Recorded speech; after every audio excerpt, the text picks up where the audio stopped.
Ceux qui sont en live, ne partez pas.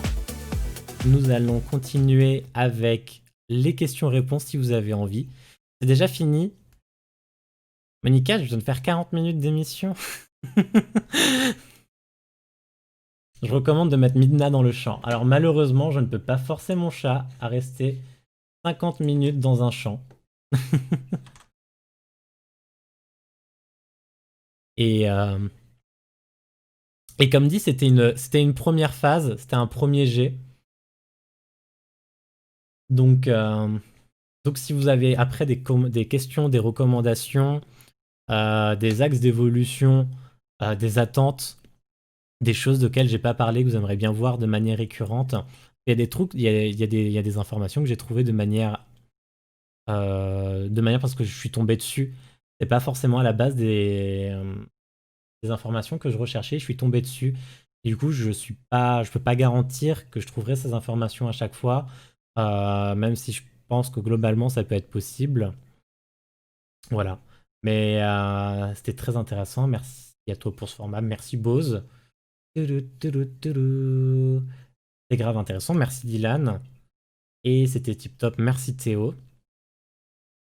Donc si vous avez des questions sur le manga, alors par exemple, Bose qui m'avait demandé combien de tomes. Alors, je vais te confirmer ça. Mangatech. Ça m'a donné envie de le lire. Alors c'est l'objectif de vous présenter des nouvelles choses. Euh, Comment ça 18 tomes, j'ai un peu de retard. Nous sommes au tome 18 actuellement. Voilà, il y a 18 tomes, c'est toujours une série en cours. Et qui sort du coup une fois par an. Donc ça fait d'elle une série qui est pas très chère. Ça m'a donné envie de le lire. Bah en vrai, 18 VO 16 FR. Ah c'est pour ça, c'est les VO que j'ai vus. Ça change des mangas UP qu'on entend tout le temps. Bah, c'est un peu pour ça aussi que je voulais présenter la V2Tech, parce que du coup, quand je bossais au Camphrier, il y avait plusieurs vendeurs, enfin, il y avait oui, on était plusieurs vendeurs, dont les responsables. Et en fait, ce qui est très intéressant dans une librairie, et ce qui me donne envie de rebosser dans une librairie, mais dans une librairie classique, j'ai vraiment pas assez de connaissances, c'est que chaque vendeur a vraiment ses préférences et son style. Et en fait, il fait que en fonction des attentes des gens, et bah, des fois, le plus simple, c'était de recommander un vendeur parce que si tu trouves un vendeur qui a les mêmes attentes qu'une personne, bah, la personne peut très bien t'orienter dans ce qui lui plaît. Et c'était une chose qu'on faisait beaucoup à la librairie. Et moi, ma spécialité, c'était beaucoup les mangas un peu comiques. Donc j'orientais beaucoup les gens dans des mangas comiques. Ou alors j'aimais beaucoup aussi les styles de manga. Bon, après, du coup, il y avait les classiques Seinen. Enfin, j'étais shonen, donc un peu baston, j'aimais bien les lire, etc. Mais c'est vrai que je suis un grand lecteur de seinen. Je me tourne très facilement vers ces histoires et beaucoup vers les histoires comiques. Et donc en fait, au bout d'un moment, après, t'écoutes les autres, donc tu peux aussi recommander dans le thème des autres. Mais je recommandais beaucoup dans ce thème-là.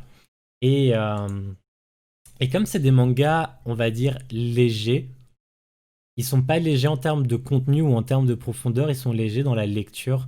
Ils se lisent très facilement, ils sont très agréables.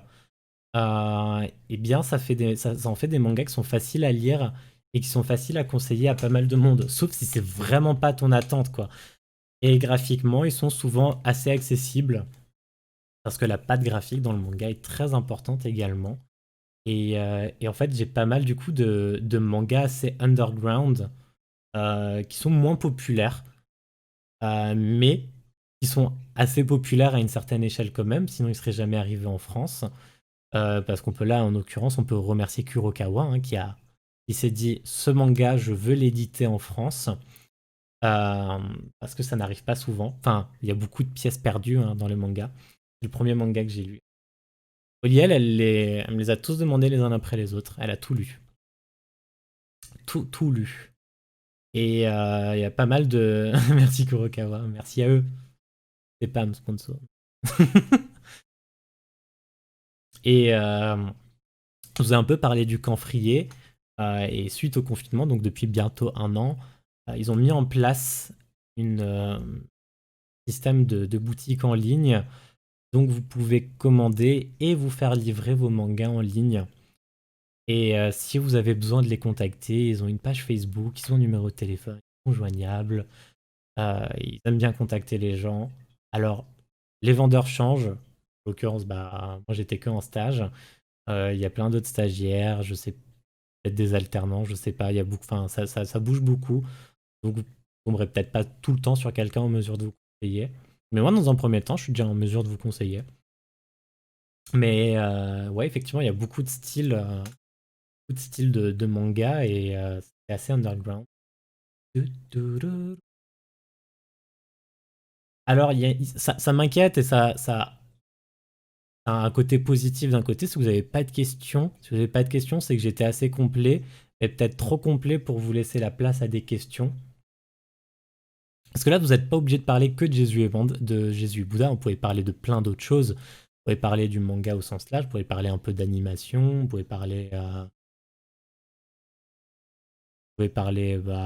enfin, du manga au sens large, oui, vous pouvez parler des styles. J'ai pu évoquer les mots seinen, j'ai pu évoquer les mots shonen, euh, comment sont triés les mangas.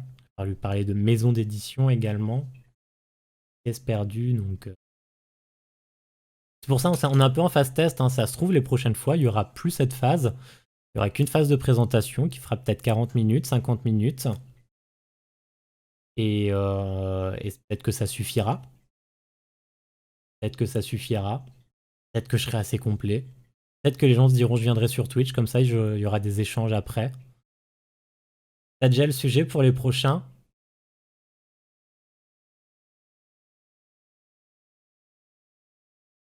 Toute une bibliothèque là. Toute une bibliothèque qui demande à être analysée.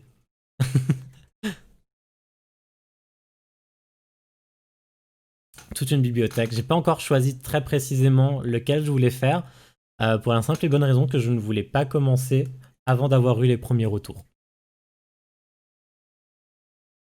Mais de là en haut à même là en bas où vous voyez pas, il y a des mangas. Donc ne vous en faites pas. Ne vous en faites pas. Des mangas, on en a plein. Et comme il y a également les animés, comme il y a également des séries et comme il y a également des films, eh bien, niveau ressources, on est large. Par exemple, je pourrais déjà presque vous faire des mangas pendant 1 an.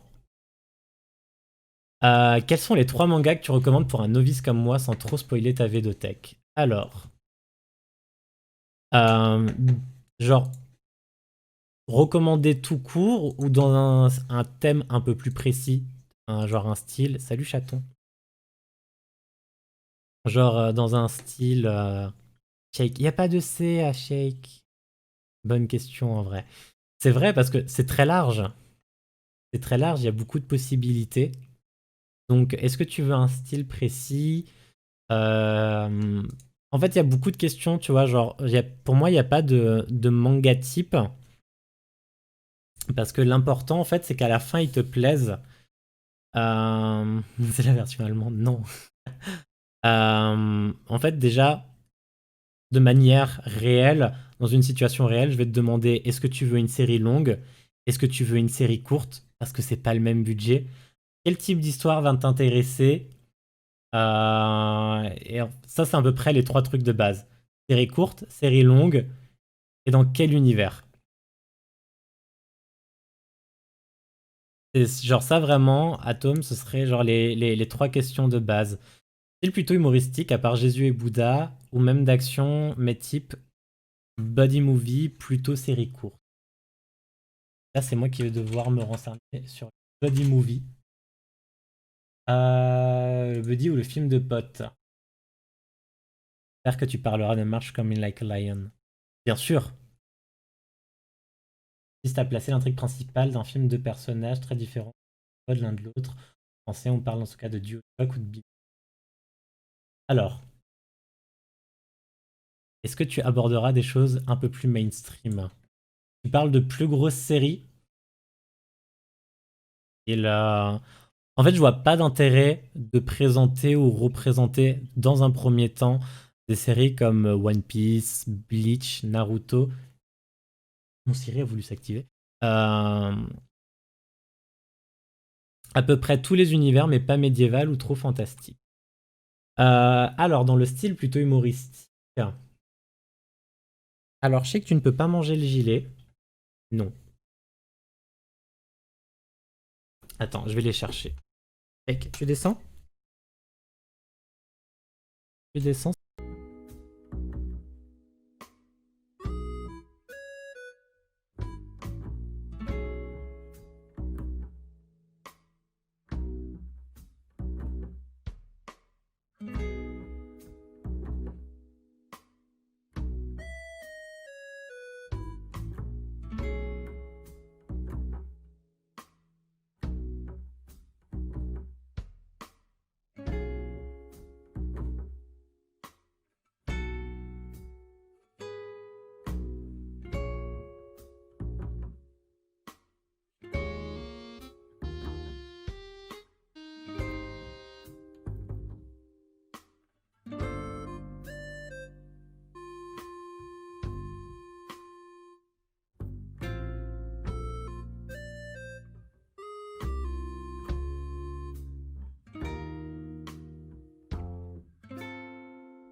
Ah ok, j'avais muté le mauvais truc, pardon. Alors je voulais dire Bose que pour The Promised Neverland, pour moi c'était assez faux. C'était assez faux, je vais voir qui c'est qui l'édite. Et t'as débranché quelque chose. Alors mon clavier bug aujourd'hui, je ne sais pas pourquoi, mais quand je tape sur mon clavier, il se déconnecte puis se reconnecte. Édite en France. Et Kazé. Je vais te dire pourquoi pour moi c'est faux Bose, parce que Kazé met un bordel financier pour The Promised Neverland que c'est ultra connu en fait. Et la série, enfin, ça a tellement bien marché qu'ils ont réussi à en faire une série. Ils ont réussi à en faire une série phare déjà, qui du coup s'écoule à combien de tomes actuellement déjà?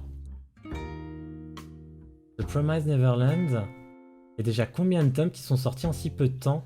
Il y a 17 tomes qui sont sortis depuis sa première parution en France en 2018. C'est juste pour te... Ma meuf qui ne lit pas de manga a acheté les Promised Neverland. C'est juste survendu par Kazé. Mais ils ont raison, c'est une bonne série. Mais j'avais plus les sous pour la continuer. Moi, je suis qu'au tome 2. Mais c'est une très très bonne série. Hein. Je suis pas contre. Mais c'est une série qui est pour l'instant assez connue. Et n'aurait pas besoin de passer entre mes mains. Kazé met assez de budget là-dedans. Alors du coup, Atome. En série que je peux te recommander. C'est à la fois connu et pas du tout. C'est ça. C'est émergent, mais c'est le truc du moment.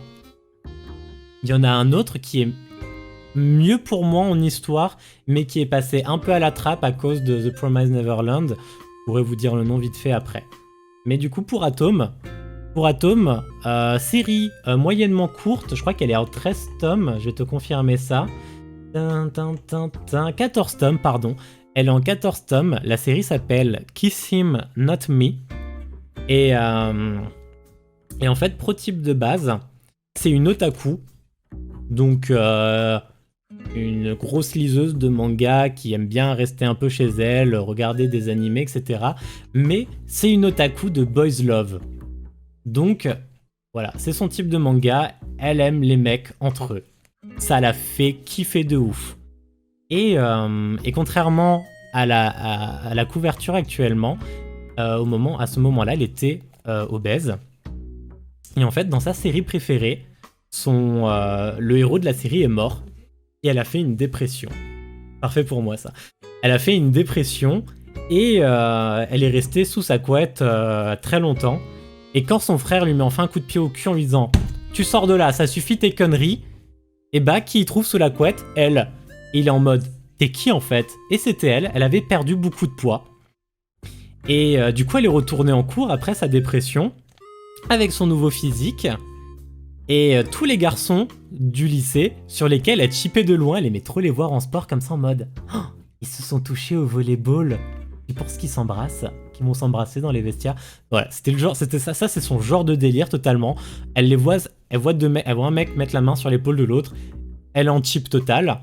Et en fait, tous ces mecs qu'elle adulait de loin, mais qu'elle voulait voir entre eux, pas avec elle, bah ces mecs, ils étaient en mode, mais en fait, t'es ultra canon, et ces mecs veulent sortir avec elle. Donc les 4 que tu vois ici. Sauf que elle, 1, elle a pas envie de choisir, et 2, elle veut les voir entre eux, pas avec elle, ça l'intéresse pas.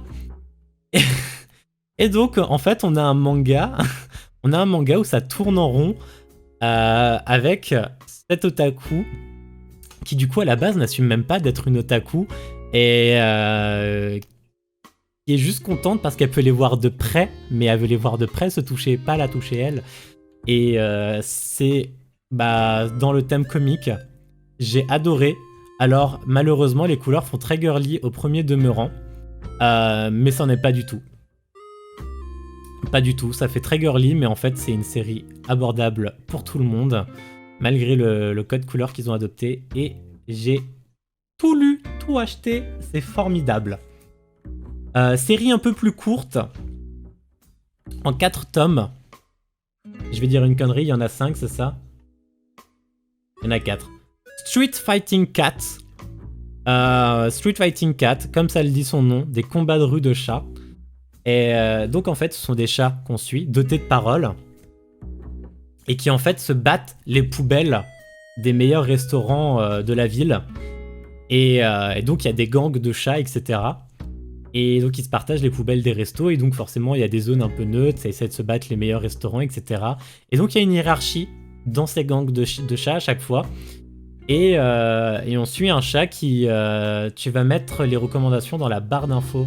Je peux mettre les mangas dont on a parlé dans les barres d'infos sur YouTube. Ouais, il n'y aura pas de souci. Je mettrai Jésus et Bouddha, je mettrai du coup Kissim Not Me dont on a parlé, Street Fighting Cat. Et le prochain, on n'a pas trop parlé de The Promised Neverland, donc on le mettra peut-être pas, mais... Alors, ah oui, j'avais loupé un message de Bose qui disait « Je te dis ça parce que j'ai vraiment l'impression que quand j'en parle aux amateurs de manga, ce n'est pas si connu que ça. » Après, dans le manga, dans les lecteurs de manga, il y a quand même des gens, ils sont assez puristes. Ils font les puristes alors qu'il n'y a pas de raison d'être puriste. Il n'existe pas le purisme dans le manga. Du coup, c'est une série où tu vas suivre un chat, celui-là. On sait pas trop d'où il débarque.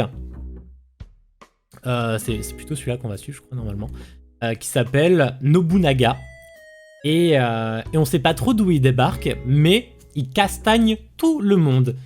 Et ce chat-là, qui à la base était un chat de bas étage dans la hiérarchie des chats, il va remarquer qu'il met des grosses castagnes à tout le monde et qu'il a pas de gang. Donc il va essayer de se coller à lui parce que il a pas de bouffe, vu qu'il est en bas de la hiérarchie, il a que de la merde à graille, ça le fait chier. Et il se dit je vais suivre le gros mastoc là qui met des mandales à tout le monde et pour pouvoir bien bouffer avec lui. Et donc on suit l'évolution de ces deux chats ensemble, qui vont mettre à mal la hiérarchie des gangs des chats et du coup de la répartition des restes des restaurants de toute la ville. Et donc, outre le côté décalé, il y a énormément de références à tout l'univers geek. Tellement de références que même moi j'en ai pas assez. Une personne va le lire, elle va trouver telle référence. Moi je vais le lire, je vais trouver telle référence. Une autre personne, elle va les lire, elle va trouver X références. Il y a des références à tout et n'importe quoi. La plus évidente, c'est celui-là qui s'appelle One Punch Cat, bien évidemment. Mais il y a des références à tout et à n'importe quoi. C'est une série très courte, 4 tomes, mais ultra cool. Et tac, tac, tac, en dernière série, c'est une série en cours, donc je peux pas dire que c'est une série courte. Lisons ça tous ensemble, comme ça on capte toutes les refs. Je peux pas dire que c'est une série courte, mais elle est aussi disponible en animé. Elle s'appelle Real Life. Un peu moins humoristique, mais on est plutôt dans l'opposition de caractère. Je te l'avais pris celui-là aussi, je crois. Ouais, c'est celui-là qui est en couleur. Je te l'avais recommandé aussi. Je crois que tu avais commencé à le lire. Real Life, en fait, ça se passe au Japon comme toujours. Et au Japon, vous n'êtes pas sans savoir que les modèles sont un peu, c'est un peu linéaire. Vous savez, la carrière professionnelle est un peu linéaire. Vous faites vos études, vous faites des grandes études, vous êtes repéré par une boîte, vous travaillez pour cette boîte. Vous devenez un salaryman et vous partez à la retraite ou vous mourrez de dépression ou alors vous faites un suicide à cause du surménage ou un burn-out. Voilà. Et généralement, c'est à peu près ça votre carrière. Mais quoi qu'il arrive, généralement, vous ne quittez pas trop votre poste. Et là, en fait, on retrouve notre personnage principal qui, au bout de 2 ans, a démissionné de sa boîte à cause du harcèlement que subissait sa supérieure, parce qu'il avait une supérieure et pas un supérieur, et elle se faisait harceler justement parce que c'était une femme. Et ce qui l'a poussé, je sais plus si ça l'a poussé à quitter la boîte ou l'a poussé au suicide. Et donc du coup, en fait, il a décidé de quitter la boîte. Sauf que malheureusement, comme il a quitté sa boîte très tôt, il n'a pas de recommandation, surtout pour les motifs pour lesquels il avait. Et donc du coup, quand il a des entretiens, et qu'on lui demande pourquoi, au bout de 2 ans, il a quitté sa boîte, qu'est-ce qui s'est passé, il se met toujours à paniquer et à foirer tous ses entretiens. Donc, il a des grandes études et il se finit à retrouver dans une supérette. Jusqu'à ce qu'un jour, quelqu'un vienne le voir et lui propose de participer à un programme médical de test qui s'appelle Real Life. Et Real Life, en fait, on lui dit juste que c'est un développement d'une pilule qui permet de le rajeunir à l'âge de 17 ans. Et donc, on lui demande de passer une année sans rien dire à personne, ni à ses proches, ni aux gens du lycée, une année en immersion de nouveau en tant qu'étudiant, et qu'au terme de cette année, de lycée, on lui proposerait un job dans une boîte, etc. Donc, c'était pour lui l'opportunité de retrouver un nouveau job, du coup durable, sans galérer, sans passer par ses phases de stress, etc. Sans avoir potentiellement le stress de se dire je suis contre le harcèlement, c'est des choses que je ne tolère pas. Et donc il va se retrouver, on va suivre son année au lycée, donc en tant que real life, mais on va voir du coup quelqu'un qui a 17 ans, mais qui a un corps de 17 ans, mais qui a plus la mentalité de quelqu'un de 17 ans, quelqu'un qui n'a plus fait de sport depuis X années, donc qui est trop nul en EPS, qui était fumeur, donc qui avait l'habitude de fumer, donc au lycée c'est délicat de se pointer avec des clopes, qui du coup n'avait plus trop de relations sociales et qui du coup va se retrouver au milieu de plein d'étudiants. Et on va la suivre avec une autre personne qui, lui du coup à la base est assez ouvert, assez amenant vers les gens quand même s'il avait plus de relations, mais un peu dans le style bébête. Et à l'opposé, on a elle qui est très discrète, qui ne parle pas beaucoup, et qui est très intelligente. Et donc du coup, c'est là où je te le présente un peu parce que t'as une dualité entre les personnalités. Sauf que ces deux personnalités, les opposés s'attirent et donc du coup, chacun est intrigué par l'autre. Et donc ils commencent à essayer de se connaître l'un l'autre. Et donc on suit aussi cette aventure en plus des autres élèves qu'il y a avec. Extrêmement cool. Manga par contre, un peu plus onéreux. Ils sont entièrement édités en couleur. Le format est un chouïa plus grand. Donc un chouïa plus large. Là, tu peux compter, je dirais du 7€ par tome. Tandis que là, tu vas compter du 12€ par tome. 11-12€ par tome. Voilà. Si je devais te conseiller dans ton thème, Atome, voilà, ce serait les 3 tomes que je t'aurais conseillé. Voilà, tout simplement. Et c'est 3 que j'aime beaucoup. Merci pour ces recommandations, je t'en prie. Et du coup, Bose, dans les mangas qui sont passés à la trappe et qui sont sortis en même temps que The Promised Neverland, qui a eu beaucoup de budget de pub, il y en a eu un.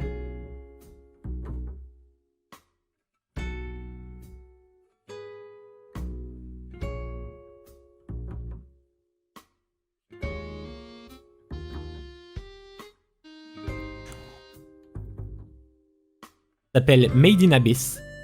Les 2 tomes, les 2 séries ont commencé à peu près en même temps en France.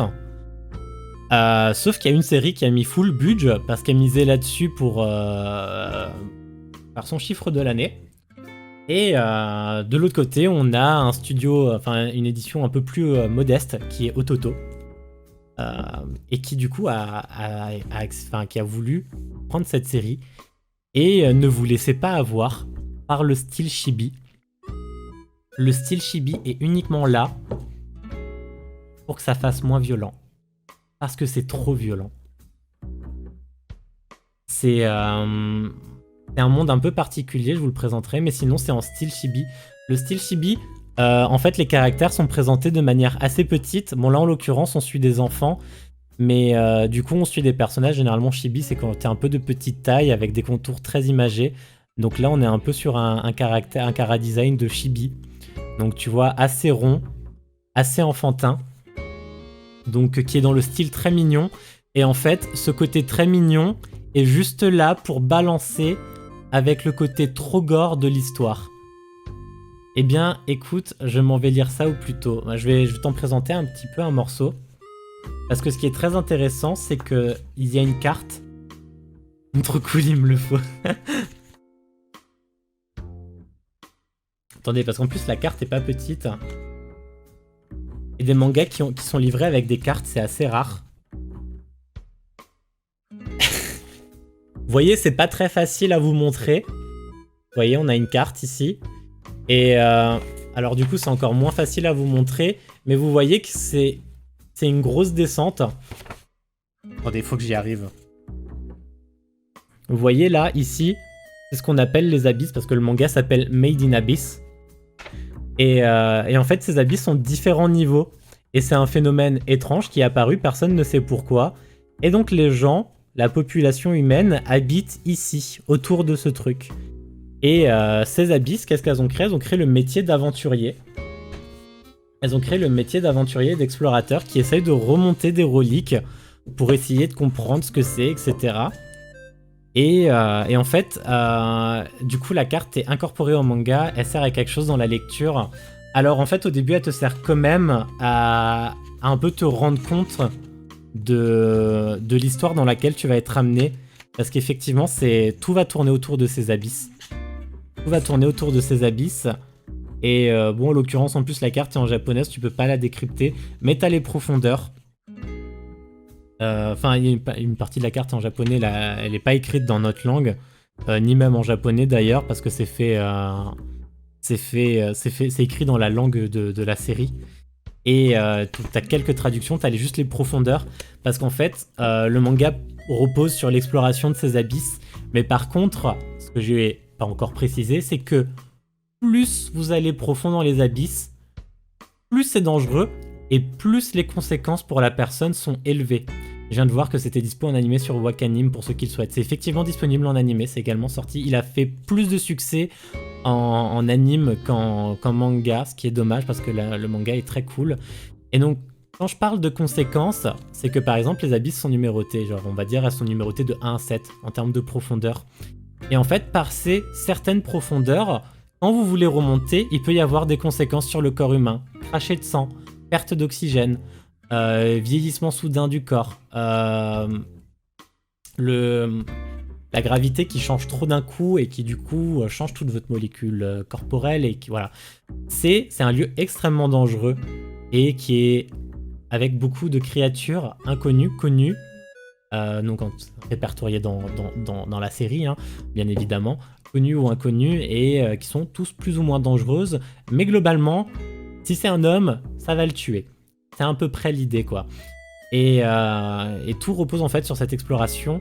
Et c'est pour ça que c'est en côté chibi, parce que ce qui se passe dans les abysses, c'est ultra vénère. Ce qui se passe dans les abysses, c'est ultra vénère. Et plus on avance, plus c'est amené à être vénère, parce qu'on va toujours dans des zones de plus en plus profondes, avec des conséquences de plus en plus élevées.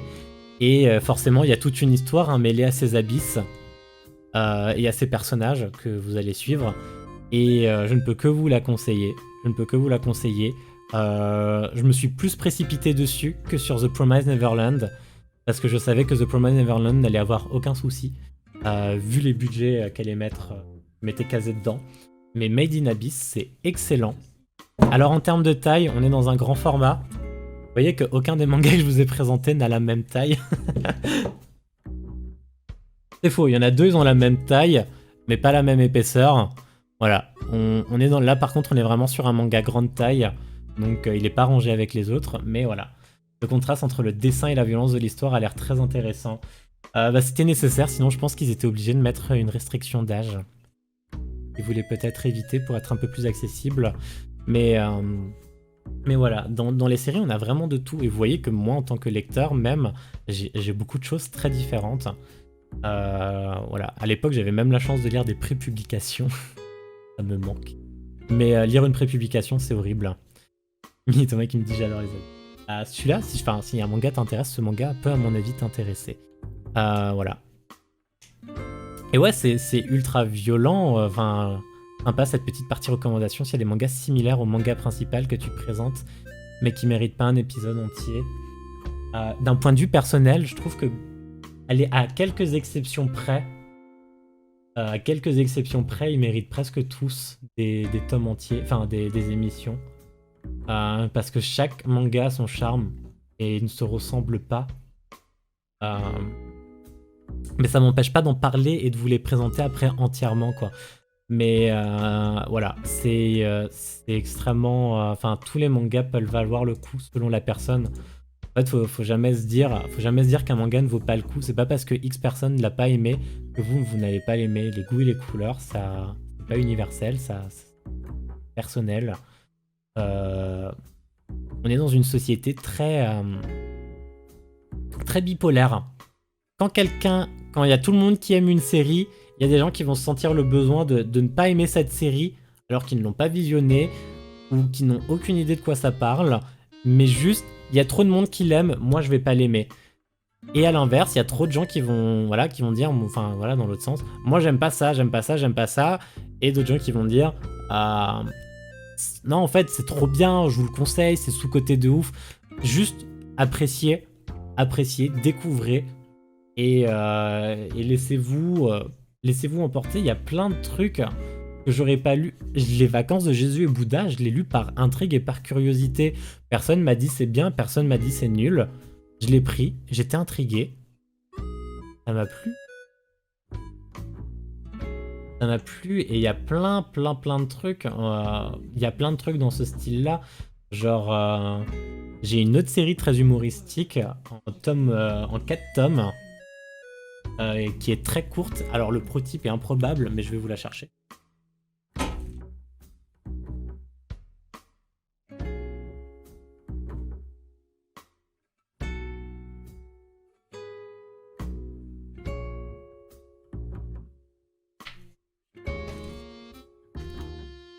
D'ailleurs, je viens de penser à un thème de manga qui est plus récent, qui n'existait pas encore il y a quelques années. J'ai l'impression qu'il y a tellement de trucs en manga, en vrai, quand je veux en lire, je regarde ceux dont j'ai déjà entendu parler parce que sinon je suis perdu.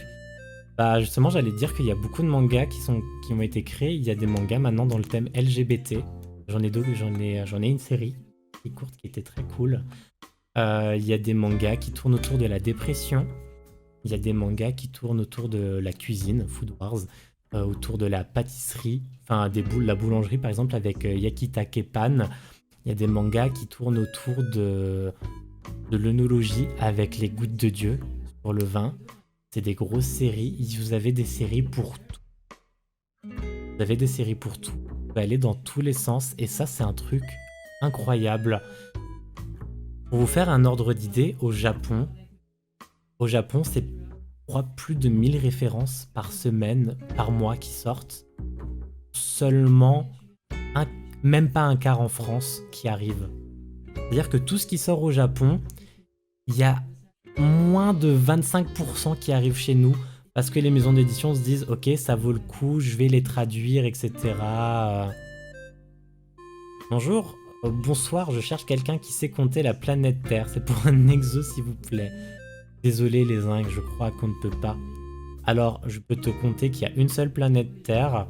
Je peux te compter qu'il y a à peu près 7 milliards d'habitants, mais c'est à peu près tout. Mais ouais, il y a de tout. Et alors du coup, Atom, en autre série courte, 4 tomes, My Girlfriend is a Fiction.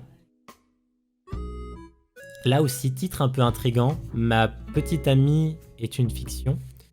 C'est une série en 4 tomes où on suit un jeune qui n'a jamais eu trop d'amis, assez solitaire, et donc du coup qui suite à cela a décidé de se créer quand il était petit sa meilleure amie imaginaire.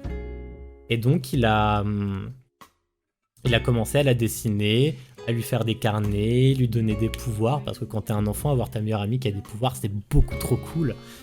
Et au fur et à mesure qu'il grandissait, il adaptait, il la faisait grandir physiquement, il lui adaptait ses pouvoirs, etc. Un jour, il a décidé que son plat préféré, c'était l'omelette. Et voilà. Tu es un génie. Je pensais que tu allais bugger comme d'autres streamers, mais tu as trouvé la solution. Il y a bien une planète Terre. Félicitations. Merci les zingues. Donc du coup, voilà, par exemple, il avait décidé qu'un jour son plat préféré c'était l'omelette et que du coup, sa meilleure amie, elle allait cuisiner que des omelettes. Et arrive un jour au lycée, il tombe amoureux d'une fille et il se dit, c'est pas possible si j'arrive à l'inviter, qu'elle rentre dans ma chambre et qu'elle voit tous les murs tapissés de cette meilleure amie qui est devenue une petite amie imaginaire qu'il a conçue toute sa vie. Donc il prend tous les ouvrages, tous les croquis, il les prend tous, il les met dans son petit sac et il part à un temple. J'arrête de te couper, mais tu as gagné ton follow. Merci pour ton follow, les zingues.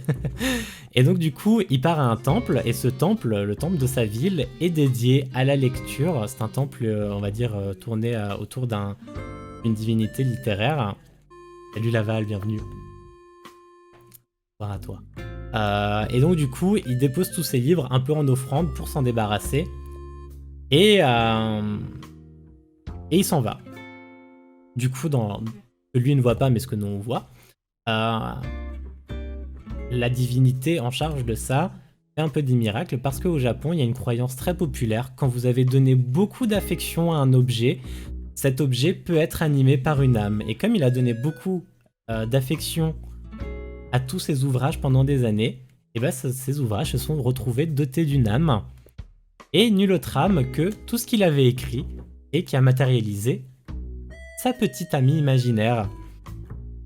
Et tu te doutes bien que du coup un jour il se réveille et du coup il y a sa petite amie imaginaire dont il voulait se débarrasser qui finalement est en réel chez lui en train de lui préparer son petit déj nu sous un tablier parce que c'est comme ça qu'il l'avait écrit et qui lui fait des omelettes.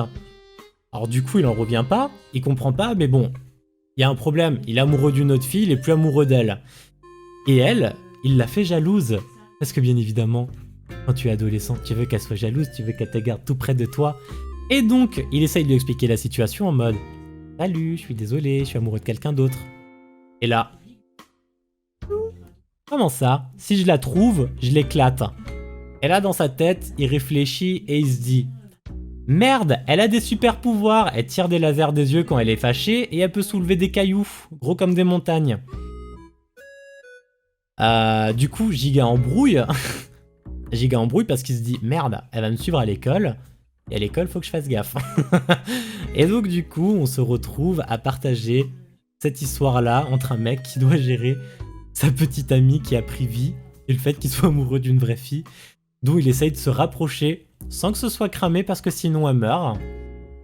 Et voilà. C'est à peu près le prototype, on ne dit pas plus, c'est que 4 tomes. Est-ce qu'il peut continuer à écrire sur elle même si elle est déjà en vie? Non. Ce qu'il a écrit ne pouvait plus être changé. Ce qu'elle a intégré, c'est ce dont il a voulu se débarrasser. Peut-être que je dis une connerie et que ça se passe plus comme ça. Enfin voilà. C'était un autre exemple de manga. Donc je pourrais le mettre également en barre d'infos. S'il n'y a plus grand chose, si vous n'avez plus de questions, si vous n'avez plus de remarques, je vais encore agrandir ma liste, bon sang. Si vous n'avez plus de questions, plus de remarques, n'hésitez pas d'ailleurs pour l'évolution de la série, du format, etc. N'hésitez pas à faire des remarques. Vous pouvez même m'écrire par MP si jamais vous voulez pas le faire ici. On va s'arrêter ici. On va se dire rendez-vous la semaine prochaine à 21h également pour la prochaine V2 Tech. Je vais reprendre l'écriture, je vais faire ma nouvelle série, enfin je vais faire préparer ma nouvelle émission. Je vais essayer d'uploader ça le plus vite possible. J'aimerais vraiment que ça soit mercredi. Point, tu vas souffrir. Demander de l'aide, j'en suis. En tout cas, c'était trop bien. Merci. Donc du coup, n'hésitez pas quand la VOD les VOD seront disponibles, à les partager. Ce sera, ça va me donner un coup de main, ça me fera plaisir. Et j'espère vous revoir. Sinon, on est en stream toute la semaine, hein, à partir de 16h. Parce que justement, maintenant, je fais plus 15h, 20h, je fais 16h, 20h. Parce que du coup, il me faut un peu plus de temps en off pour faire les choses. J'espère que ça vous plaît. Trop bien, merci ça. Merci pour vos retours. Je vous dis du coup à la semaine prochaine ou à demain. Je vous fais à tous des gros bisous. Merci beaucoup d'avoir été si nombreux à me suivre. Merci à Tom encore une fois pour tes 100 bits. Ça me fait extrêmement plaisir. Vous fais des gros bisous à tous. Et à demain, bye bye.